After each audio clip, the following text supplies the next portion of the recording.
Hello there. I'm back again. This is almost like a diary, meaning every day.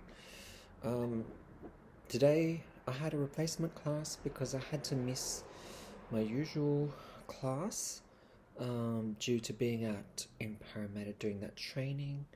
And it was good. The discussions were pretty good. Students seemed to like the topics and the readings.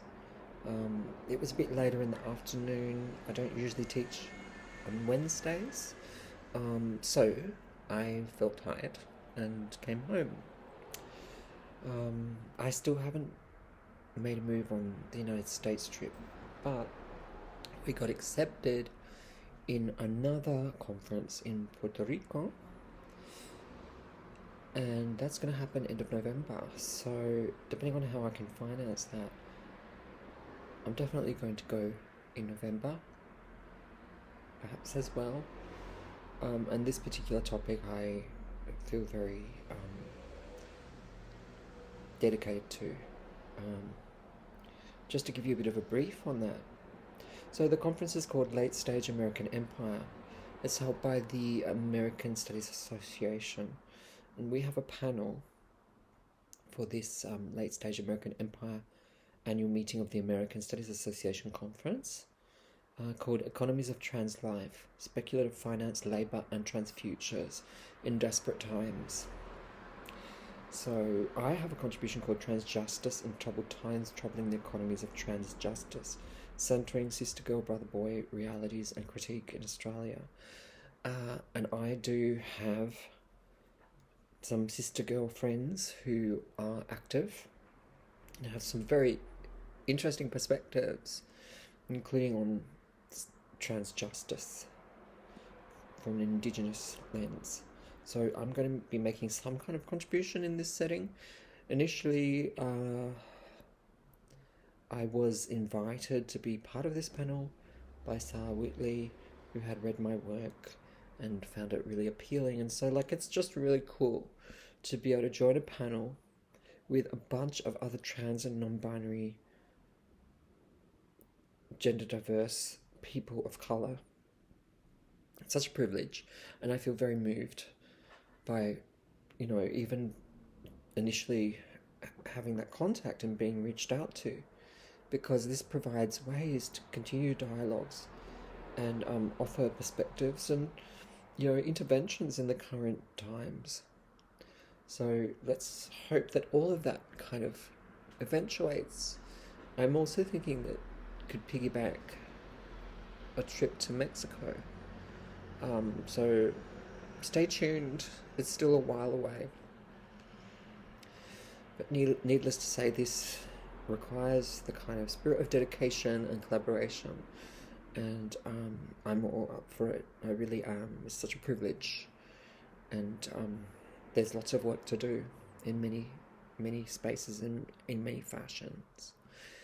So I'm still kind of processing as well the training that we've done, the encounters I've had, and I was just telling my significant other about that. That's also been really, really, really, really enriching. And I've spoken about it in another video as well.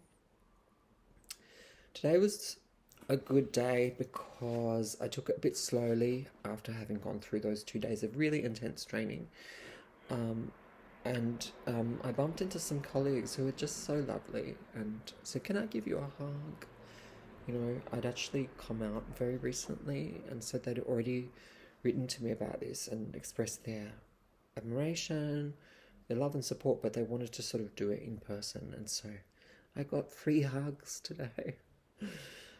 And it was really genuine. It wasn't forced. It was kind of like a feeling of being welcomed, especially by one of those colleagues, and I just feel really blessed, so blessed today. I can't describe it. I did also have my first therapy session after months and months and months. I consider that I'm in a post-traumatic stress disorder growth phase. So I've not really talked in detail about my experience of PTSD. It is for another, maybe, video. And the PTSD isn't about a crisis about embracing being trans. It's actually about other things that have run alongside or have happened in life, and that have re-triggered things. So it is a mental health issue. But, consequently, with all the different threads of my life, I have been moved into this new space around mental health, and I couldn't feel better about it. I just am so lucky to have this opportunity and to give back and to learn and to listen to other people's stories and hopefully provide some kind of support and make a difference in multiple lives. Years and years ago, this is going back maybe 10 years, I did a whole slather of expert witness testimonies and appearances in immigration court for particularly trans women having to leave situations of family and community violence, even institutional violence in Mexico, who were being held in immigration detention in the US.